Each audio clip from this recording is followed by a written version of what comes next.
Hello, everyone. Kartik Krishnaiyer for the Florida Squeeze.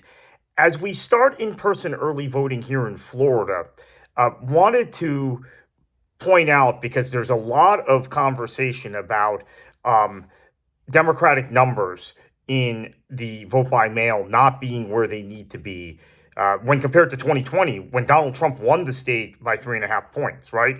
That they're not nearly at that level.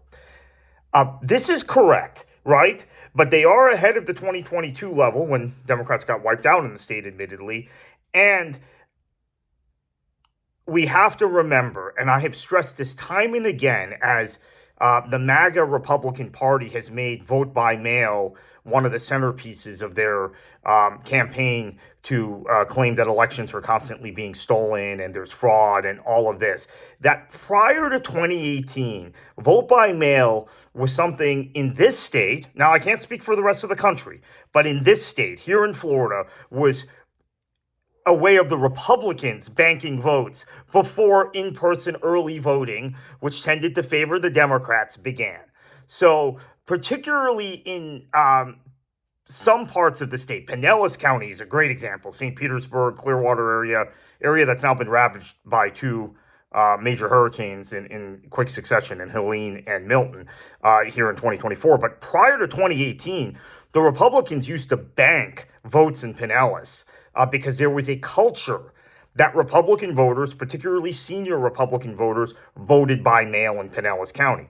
That's the same thing in other parts of the state where the VBN numbers would tend to support Republicans. If you look at 2016, when Donald Trump carried the state by just over 100,000 votes, a big chunk of that margin were VBM ballots, which were cast for Republicans, by Republicans for Republicans, and by Republican-leaning NPAs.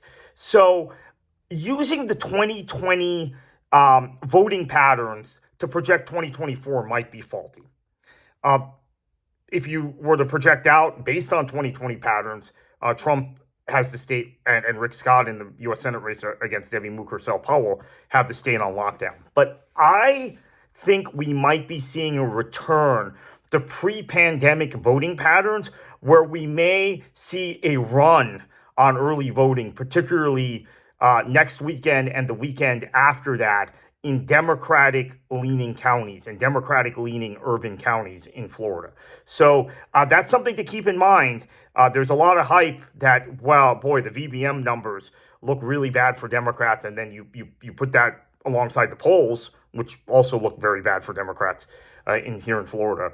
I do think ultimately probably Trump wins Florida by a fairly healthy margin, but I'm not sure extrapolating out a 10 to 12 point victory, which is what you would do based on the current VBM numbers and looking at the voting patterns for 2020 and 2022 is quite that accurate.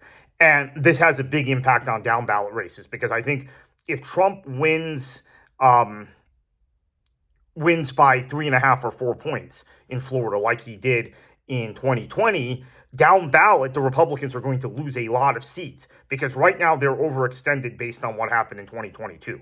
So this matters a lot. Florida may not be in play in the presidential campaign, but it matters a lot down ballot. It matters a lot in the United States Senate race because, quite frankly, Rick Scott always underperforms other Republicans. So if Trump wins Florida by 3.5 points, 4 points, Scott and Mukersel-Powell might be in a dead heat.